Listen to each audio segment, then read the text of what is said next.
सभी लोगों ने दिवाली आज मतलब बहुत अच्छे से मनाया होगा। अब हम और आपके एग्जाम भी खत्म हो गए थे, फर्स्ट टर्म एग्जाम। अब हम सेकंड टर्म एग्जाम के जो उसका सिलेबस है वो आपको करवाएंगे, लेकिन अभी हमारे पास बुक जो है या किताबें जो है मतलब हमारे पास उपलब्ध नहीं है। इस कारण से आज हम आपको आज और कल, अगर बुक कल भी नहीं मिली तो हम क्वेश्चन पेपर जो है आपको सॉल्व करा देते हैं, फर्स्ट टर्म एग्जाम 2020-21, है ना। तो आप लोग ये नहीं सोचिएगा कि हमने तो क्वेश्चन पेपर एग्जाम में सॉल्व कर लिए, अब हम क्यों करें, है ना। तो अगर हम दूसरी बार करते हैं, जो आपकी जो भी गलतियां होगी उस पेपर में आपने जो गलतियां किया है ना, हमने कॉपी चेक करे तो उसमें जो भी गलतियां हैं आप लोगों की, तो आप लोग इस वीडियो को देख के उस गलतियों को जो है अपनी खत्म करेंगे और जो अगला सेकंड टर्म का एग्जाम है वो बहुत अच्छे से देंगे। तो देखिए हम शुरुआत कर रहे हैं फर्स्ट टर्म एग्जाम 2020-21 क्वेश्चन प्रश्न पत्र सॉल्व है। सबसे पहले क्वेश्चन से हम सॉल्व करेंगे। देखिए सबसे पहले क्वेश्चन पेपर था आपका सही विकल्प चुनकर लिखिए, है ना। तो सबसे पहले इसमें क्वेश्चन है मोबाइल के पितामह माने जाते हैं, कौन माने जाते हैं? Martin Kapoor, Graham Bell, Thomas Alva Edison, Isaac Newton. तो इसमें क्या है? मार्टिन कपूर। सेकंड क्वेश्चन था आपका 2G नेटवर्क की शुरुआत कब हुई थी? तो ये 1991, 99, 2010, 15। तो 1991 में हुई थी। थर्ड क्वेश्चन था आपका दुर्ग का क्या अर्थ होता है? दुर्ग का फाटक, घर, किला, मंदिर। तो दुर्ग का अर्थ होता है किला। फोर्थ क्वेश्चन है सम्राट अशोक कहाँ के शासक थे? कलिंग, मगध, तक्षशिला, बंगाल। तो ये मगध के सम्राट थे, है ना। उसके कई लोगों ने पढ़ने के बाद भी, इतना सरल होने के बाद भी गलत किया है ना।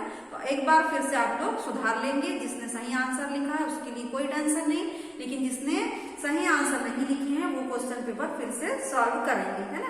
और आपके लिए होमवर्क रहेगा, क्या रहेगा होमवर्क आपके लिए? कि आपको इस क्वेश्चन पेपर को फिर से सॉल्व करना है ना। ये क्वेश्चन पेपर जो है आपको फिर से सॉल्व करना है ना। ये आपको क्वेश्चन पेपर सॉल्व करना है। अब देखिए पांचवा क्वेश्चन है आपका पहला सेलुलर नेटवर्क कहाँ स्थापित हुआ था? तो इसका आंसर देखिए अमेरिका में, फिनलैंड में, ब्रिटेन में, जापान में। तो जापान में हुआ था। अब सेकंड क्वेश्चन है आपका सही जोड़ियां बनाइए। इसमें लिखा है आसमान, आसमान यानी आकाश, है ना। तो इसमें सही जोड़ी में आकाश लिखा है, सही जोड़ी से मिलान कर लीजिए। सेकंड सब क्वेश्चन है इसका रूढ़ शब्द, है ना। रूढ़ शब्द भी हमने ग्रामर में पढ़ाए थे। उसमें देखिए उसका अर्थ होता है वे शब्द जिनके अक्षरों को तोड़ा नहीं जा सकता। अगला है अचार, अचार जो हम आम या आंवले का जो मम्मी बनाती है, जिसे हम खाते हैं बड़े स्वाद ले लेके, वो आम या आंवले का अचार। उसके बाद अगला क्वेश्चन देखिए अशोक का शस्त्र त्याग, ये क्या है? अशोक का शस्त्र त्याग एक एकांकी है। गद्य की कौन सी विधा है? ये एकांकी है, कहानी तो नहीं है। अगला क्वेश्चन है मोबाइल की आत्मकथा, ये क्या है? आत्मकथा, यानी इसमें मोबाइल क्या करता है? अपनी कहानी जो है हम लोगों को सुना रहा है कि कहाँ तक मैं अच्छा भी हूँ और कहाँ तक मैं बुरा भी हूँ। ये आप लोगों को समझ में आ गया होगा। अब हम क्वेश्चन नंबर 3 आपको सॉल्व करवा रहे हैं ना। देखिए रिक्त स्थान की पूर्ति कीजिए। यहाँ पर शब्द दिए थे आंधी, ग्रह, बाहर, जल्दी, उधर। तो सबसे पहले क्वेश्चन था पूजा खालिस्तान बैठी है, पूजा बाहर बैठी है। सेकंड क्वेश्चन है विशाल को घर खालिस्तान जाना है, जल्दी जाना है ना। फिर थर्ड क्वेश्चन है खाने पीने में सावधानी न बरतने से खालिस्तान खराब हो जाता है। क्या खराब हो जाता है? पेट। पेट को क्या बोलते हैं? उदर। उदर यानी होता है पेट, है ना। तो मीनिंग भी जानना आपको जरूरी है। अगला क्वेश्चन है आपसी प्रेम भाव से खालिस्तान स्वर्ग बन जाता है। हम अच्छे से रहेंगे घर में तो हमारा घर क्या बन जाता है? स्वर्ग बन जाता है। ग्रह मतलब होता है घर, ठीक है। अब देखिए बाहर जोरदार आ रही है, क्या आ रही है? जो इसमें होगा, जो फिल इन द ब्लैंक्स में जो ऑप्शन दिए उसी में से अपने को भरना है। अपने मन से हमको नहीं भरना है। कुछ बच्चे थे जिसने अपने मन से भर दिए थे तो वो गलत है ना। जो ऑप्शन इसमें दिया गया है वही ऑप्शन आपको भरना है। तो बाहर जोरदार आंधी आ रही है। अगला क्वेश्चन देखिए क्वेश्चन नंबर 4 निम्नलिखित शब्दों से दो उपसर्ग बनाइए। जैसे आ दिया था, है ना, तो अपन ने क्या बना दिए? जैसे कि आ से अभाव, है ना, आ से अपमान, ठीक है ना। ये आ शब्द आ गया, अभाव के बाद अपमान नहीं आएगा, अपमान प्रत्यय में आएगा।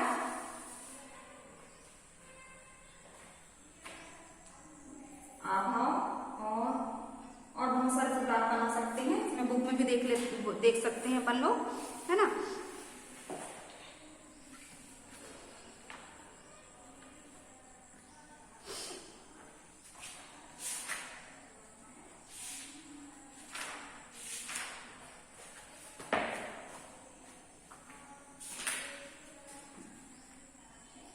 हाँ, आ से अन्याय, है ना, आ से अन्याय, ये भी बन जाएगा अपना। इस प्रकार से आपको दो दो शब्द बनाने बोला था, तो आप ये बना सकते हैं। फिर है प्रति, है ना, तो प्रति से क्या बन जाएगा, प्रति से भी अपने को प्रति उपसर्ग यानी कि सामने लगना चाहिए, तो उससे भी अपने को कई शब्द बनाना है। तो प्रति से प्रतिकार, जैसे प्रतिकार, ठीक है, प्रतिलोम, है ना, ये सब आपको ऐसी प्रकार से बनाना है। फिर देखिए अगला है उप, उप से उपदेश, ठीक है, उपकार, इस प्रकार के आपको शब्द बनाना था, है ना। ये बुक में भी है, आप उसको देख के भी बना सकते हैं। अब देखिए अगला क्वेश्चन था आपका, क्रिया की परिभाषा बताते हुए उसके प्रकारों के नाम लिखिए। तो क्रिया की क्या परिभाषा है, जिस शब्द से किसी कार्य का करना या होना पाया जाता है उसे क्रिया कहते हैं, है ना। क्रिया के कितने प्रकार हैं, दो, सकर्मक क्रिया और अकर्मक क्रिया, है ना। अब प्रकार के खाली नाम लिखना था 3 नंबर के क्वेश्चन में, तो अपन नाम लिखेंगे। अगर बोलता कि उसको समझाइए तो अपन लिखते परिभाषा उसकी कि सकर्मक क्रिया के जिस क्रिया में कर्म पाया जाता है उसे सकर्मक क्रिया, और जिस क्रिया में कर्म नहीं पाया जाता वो क्या कहलाती है, अकर्मक क्रिया कहलाती है, ठीक है। उसके बाद देखिए क्वेश्चन नंबर 6, नीचे दिए गए वाक्यों में उनके काल बताइए। कौन सा काल का है, जैसे साक्षी कविता सुना रही थी, है ना, थी यानी कि पास्ट टेंस की बात हो गई, उसके लिए क्या कौन सा वाक्य होगा, ये भूतकाल होगा। सोहन गृह कार्य कर रहा है, अभी भी कर रहा है, तो वर्तमान में चल रहा है, तो कौन सा काल हो जाएगा, वो वर्तमान काल। अगला क्वेश्चन था, नेहा मेला देखने जाएगी, है ना, तो नेहा मेला देखने जाएगी मतलब अभी गई नहीं है, वो जाएगी कल, है ना, तो भविष्य काल के अंतर्गत आ गया। उसके बाद माली पौधों को पानी देता है, अभी दे रहा है वो, है ना, तो वर्तमान काल में आ जाएगा। तो इसमें से आपको कोई भी 3 करना था वो आप कर सकते थे, कई लोगों ने नहीं भी किए हैं, है ना, तो फिर से आप लोग इसको कर सकते हैं। अगला क्वेश्चन है, आप देखिए प्रश्न नंबर 7, नीचे लिखे शब्दों के एकार्थक शब्द लिखिए, है ना। जैसे एकार्थक शब्द में क्या आएगा, जैसे अभिमान, अभिमान का मतलब होता है पैसे की ताकत या गर्व, या पैसे की ताकत गर्व या घमंड, और अहंकार यानी कि सत्ता या शक्ति का, शासन का जो होता है वो अहंकार होता है। उसके बाद इसमें सेकंड था आज्ञा, बड़ों द्वारा छोटों को दिया गया, बड़ों द्वारा छोटों को दी गई आज्ञा कहलाती है। आदेश, किसी अधिकारी को द्वारा उसके छोटे जो कर्मचारी होते हैं उसको आदेश दिया जाता है ना, थोड़ा थोड़ा सा अंतर है, अपने को एक सा लगता है, वो क्या कहलाते हैं, एकार्थक शब्द। प्रमाण, प्रणाम, है ना, गलत मिसप्रिंट हो गया था, जो अच्छे से पढ़े हैं वो सही कर सकते हैं। प्रणाम का अर्थ होता है अपने से बड़ों को जो हम करते हैं वो प्रणाम करते हैं, है ना, और नमस्ते अपने से छोटों को या बराबर या साथी को, है ना। उसके बाद देखिए प्रश्न नंबर 8, नीचे लिखे शब्दों के समश्रुति भिन्नार्थक शब्द लिखिए। एक से शब्द जो है यानी लगते हैं अपने को सुनने में, उच्चारण है ना, पर लिखे जाते हैं अलग। आसमान या जो बराबर ना हो, और आसमान यानी आकाश, शाम यानी संध्या, और श्याम यानी काला, वात यानी वायु, और बात यानी वार्ता। अब देखिए प्रश्न नंबर 9, दिए गए वाक्यांश के लिए एक शब्द लिखिए। इसमें देखिए जो कभी बूढ़ा ना हो क्या कहलाता है, अजर, जिसका कोई शत्रु ना हो, आजाद शत्रु, अत्याचार करने वाला क्या कहलाएगा, अत्याचारी। और प्रश्न नंबर 10, संज्ञा की परिभाषा लिखकर उसके प्रकार बताइए। ये जो 9वें क्वेश्चन था उसमें तो आपको याद करना पड़ेगा, जो कभी बूढ़ा ना हो, अजर, जिसका कोई शत्रु ना हो, अजात शत्रु, अत्याचार करने वाला, अत्याचारी। अब देखिए प्रश्न नंबर 10, संज्ञा की परिभाषा लिखकर उसके प्रकार बताइए, है ना। तो किसी व्यक्ति, वस्तु, स्थान, जाति या प्राणी के नाम को संज्ञा कहते हैं। इसके कितने प्रकार है, 5 प्रकार है, मुख्य रूप से 3 प्रकार है ना। सबसे पहले व्यक्तिवाचक संज्ञा, यहाँ पर देखिए ये हो गया आपका, ये व्यक्तिवाचक संज्ञा, व्यक्तिवाचक संज्ञा। सेकंड में जातिवाचक संज्ञा, है ना। उसके बाद तीसरे में भाववाचक संज्ञा, भाववाचक संज्ञा। अब इसके जो है 2 प्रकार हैं, है सबसे पहले द्रव्यवाचक और सेकंड वाले में समूहवाचक। ठीक है, तो अगर क्वेश्चन पूछता है कि संख्या के मुख्य रूप से कितने प्रकार हैं, तो 3, और अगर मुख्य नए शब्द दिया तो बोलेगा तो 5 प्रकार लिखेंगे, है ना।